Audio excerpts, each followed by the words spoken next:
Welcome to Let Me Fix This. Enjoy the video. In this video, I will explain how to file Homestead Exemption in Tarrant County. First, let's understand who qualifies. To be eligible, you must own and occupy your home as your primary residence on January 1st of the tax year. This exemption can significantly lower your property taxes by reducing the taxable value of your home. There are general exemptions for all homeowners, plus extra benefits for those over 65 disabled individuals and qualifying veterans. It's a valuable way to save money on your annual tax bill.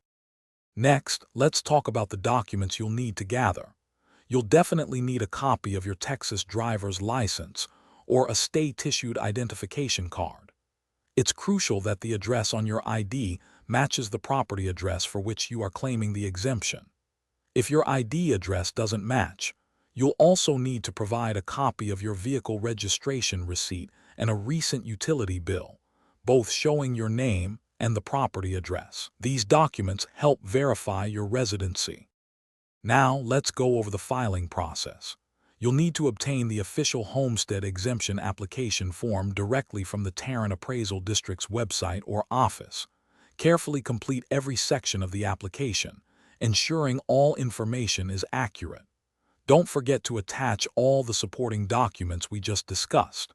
Once everything is ready, submit your completed application to the Tarrant Appraisal District.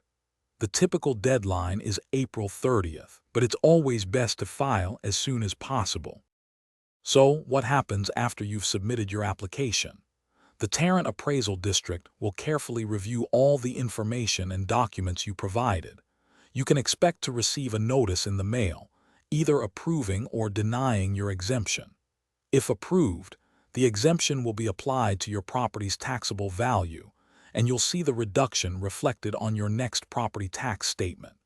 If you have any questions about your application status, don't hesitate to contact the Appraisal District directly. Thanks for watching. If you found this helpful, don't forget to like and subscribe.